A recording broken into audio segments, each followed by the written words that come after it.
Hello everyone, আজকে problem number 21 একটি beginner problem এবং প্রবলেমে বলা হয়েছে ইনপুট আ ক্যারেক্টার। সো আমাকে এখানে স্ক্যানএফ ইউজ করতে হবে ইউজার ইনপুট নেওয়ার জন্য এবং এটা ডাটা টাইপ কি?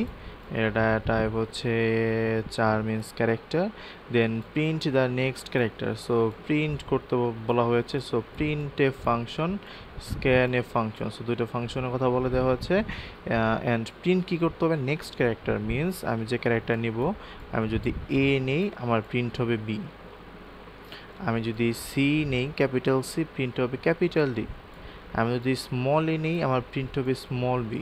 এটা হচ্ছে মেনলি প্রবলেম। সো আমার যদি এমন থাকতো আমি 10 নিয়েছি, প্রিন্ট করতে হবে 11, সেই ক্ষেত্রে আমি কী করতাম? 10 প্লাস 1 সাথে এক যোগ করে দিতাম। আমার আছে 12, আমাকে তাহলে প্রিন্ট করতে হবে 13, তাহলে আমাকে কী করতে হবে?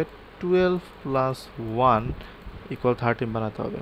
কিন্তু এ এর সাথে এ প্লাস 1 করে কি কখনো বি পাওয়া যাবে? যাবে না। এর জন্য মেনলি আমরা কিবোর্ডে যে ওয়ার্ড সিম্বলগুলো ক্লিক করি বা প্রেস করি সেগুলো মেনলি আস্কি কোডে লেখা হয়। সো পিসি বা কম্পিউটার বুঝতে পারে সেটা আস্কি কোডে। যেমন আমি যদি জিরোর কথা চিন্তা করি, জিরো, সেই ক্ষেত্রে জিরোর জন্য কিন্তু একটা আস্কি কোড আছে। এটা একটা হচ্ছে আস্কি টেবিল। এখান থেকে মোটামুটি আমাদের বেসিক যে ধারণাটুক দরকার তা সেটা পাওয়া যাবে। যেমন আমরা জিরোর কথা চিন্তা করি, জিরোর জন্য আস্কি কোড হচ্ছে 48, এর হচ্ছে তার আস্কি কোড। সো আমরা প্রেস করছি 0, বাট পিসি বুঝছে 48 এবং সে এটাকে বাইনারিতে কনভার্ট করছে। সো আমার যদি আসে এ ক্যাপিটালে, যেখানে আমার এক্সাম্পলে বলে দেওয়া হয়েছে যদি ইনপুট নেই স্মল এ, সেক্ষেত্রে আমার প্রিন্ট হবে স্মল বি। সো আমি স্মল এ বি নিয়েই চিন্তা করছি। সো যদি এটা ক্যাপিটাল হতো সেই ক্ষেত্রে আজকে কোড হতো 65, আর যেহেতু এটা স্মল লেটারে দেওয়া আছে আমার এক্সাম্পলে, সো এর জন্য হচ্ছে 97। সো 97 এ এর আস্কি কোড, এ এর আস্কি কোড হচ্ছে 97। সো এর পরিবর্তে আমি লিখব 97, তাহলে এ প্লাস এটা 1, তাহলে এর পরিবর্তে 91, তাহলে 91 প্লাস 1 ইকুয়াল 92, তাহলে 92 কার ভ্যালু ছিল 97, এর জন্য হচ্ছে 97, সেই ক্ষেত্রে হচ্ছে 97-এর পর হচ্ছে 98। সো আমি যখন এক যোগ করে এটাকে 98 বানিয়ে দিয়েছি, তখন এই 98 মিনস কাকে বোঝাচ্ছে? বি কে বোঝাচ্ছে। মানে আমি সেম কাজই করব, জাস্ট এর পরিবর্তে এর আস্কি ভ্যালুর সাথে এক যোগ করব, এর পরিবর্তে এর যে আস্কি ভ্যালু থাকবে তার সাথে এক যোগ করব। মেন কনসেপ্ট এটাই যে আমি 12-র সাথে এক যোগ করে 13 লিখবো, বাট এখানে যেহেতু একটা ক্যারেক্টার যেহেতু সরাসরি ইন্টিজার নাম্বার না যে যার সাথে এক যোগ করা যায়, তাহলে করবো কি তার যে আস্কি কোডটা আছে সেই আস্কি কোডের সাথে আমি এক যোগ করবো এবং আস্কি কোডের সাথে এক যোগ করলে তার পরবর্তী যে ক্যারেক্টার সেটা পাওয়া যাবে, সেটা হচ্ছে বি। কারণ পরবর্তী আস্কি কোডের সাথে এক যোগ করলে তার পরবর্তী আস্কি কোড পাওয়া যায়, মিনস পরবর্তী আস্কি কোড মানে বি। আমি যদি বি দিতাম সেক্ষেত্রে পরবর্তী আস্কি কোড কী হতো? 98 প্লাস 1 মানে 99, সেটা কার আস্কি হলো? সেটা সি এর আস্কি হলো হতো। আমি যদি কোডে আসি, এটা ছিল আমার 20 নাম্বার যে প্রবলেমটা সেটার কোড, বাট আমার কনসেপ্ট সেম। আমি ইনপুট নিব একটা ক্যারেক্টার, হ্যাঁ ইনপুট নিলাম, বাট আমাকে প্রিন্ট কী করতে হবে? প্রিন্ট করতে হবে পরবর্তী ক্যারেক্টার। আমি যদি এটাকে রান করি তাহলে কী হবে? আমি যদি ইনপুট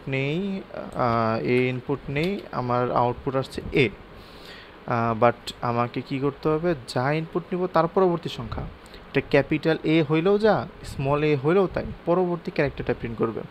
তাহলে আমি যে এনটা নিয়েছিলাম এন, আমি যদি এন ভেরিয়েবলের যদি ইন্টিজার প্রিন্ট করতে চাই, যে এন ভেরিয়েবল আমি তো জানি এটা একটা ক্যারেক্টার, মিনস এখানে আমি এ নিয়েছি, আমি যদি রান করি তাহলে আমি এখানে এ নিয়েছি, তাহলে আমি যদি এটা ইন্টিজার ভ্যালু মানে পার্সেন্টেজ ডি স্পেসিফায়ার দিয়ে আমি এটাকে রান করতে চাই, সেই ক্ষেত্রে আমার কী রান হওয়ার কথা? আমার এখানে আউটপুট কি আসার কথা? যদি আমি এখানে পার্সেন্টেজ ডি দিয়ে করতে চাই 97, এই 97 হচ্ছে তার আস্কি ভ্যালু। তাহলে আমি যদি এন প্লাস 1 দিই, মিনস এ, তাহলে এর সাথে তো 1 যোগ করা যায় না, তাহলে ও কি অটোমেটিক বুঝে নেবে যে এ মিনস এর ASCII value plus 1। So 97 plus 1 equal 98। তাহলে এখানে যদি 98 প্রিন্ট হয় তাহলে আমি বুঝবো যে হ্যাঁ আমার অটোমেটিক বুঝে নিচ্ছে। হ্যাঁ, এখানে প্রিন্ট হচ্ছে 98। সো 98 কার আজকে ভ্যালু ছিল? 98 ছিল বি এর। সো আমি এখানে প্রিন্ট তো 98 করব না, আমি প্রিন্ট করব পার্সেন্টেজ সি, মানে এ। আমি এখানে যা ইনপুট নিয়েছি তার পরবর্তী ইনপুট ক্যারেক্টারটা আমার এখানে প্রিন্ট করবে। সো আমি যদি এখানে ই নিই, তাহলে আমার পরবর্তী আউটপুট কী বের হবে? এফ। মিনস আমার এন যেটা ছিল, এন ছিল ক্যারেক্টার, বাট ক্যারেক্টারের সাথে যখন আমি 1 যোগ করছি, কম্পাইলার বুঝে নিচ্ছে আচ্ছা ক্যারেক্টারের সাথে যখন 1 যোগ করা হয়েছে মিনস ক্যারেক্টারের যে আস্কি ভ্যালু, সেই আস্কি ভ্যালুর সাথে 1 যোগ করতে বলা হচ্ছে। সো ক্যারেক্টারের আস্কি ভ্যালু এখানে যদি আমি ইয়ের ক্ষেত্রে চিন্তা করি, আমার ছিল 101। ওকে, 101 প্লাস 1, তাহলে 101-এর সাথে 1 যোগ করে হয়ে গেল 102। এবং 102 কার আস্কি ভ্যালু? 102 হচ্ছে এফ এর আস্কি ভ্যালু। আমি এখানে পার্সেন্টেজ সি মডিফায়ার ইউজ করেছি, ফরম্যাট স্পেসিফায়ার যেটা ছিল পার্সেন্টেজ সি ইউজ করেছি, মানে 98, 99, 100, 102 এই সব যে আস্কি ভ্যালু এখানে জেনারেট হচ্ছে, যে নাম্বারটা জেনারেট হচ্ছে, সেই নাম্বার এগেনস্টে তার ক্যারেক্টার কী হবে, এই আস্কি ভ্যালুর এগেনস্টে তার ক্যারেক্টার কী হবে সেটা আমি প্রিন্ট করছি। আমি যদি এখানে ডি দিতাম সেই ক্ষেত্রে কী হতো? আমি যদি এইচ নিতাম, এইচের ছিল 104 এবং 1 যোগ করে হয়ে গেছিলো 105। বাট আমি তো এখানে তার আজকে ভ্যালু দেখতে চাই না, তার পরবর্তী ক্যারেক্টার দেখতে চাই, সের জন্য আমি এখানে পার্সেন্টেজ সি ইউজ করেছি। তাহলে আমি যদি ক্যাপিটাল ইউ দিই, আমার আউটপুট আসবে ক্যাপিটাল বি। সো ধন্যবাদ সকলকে।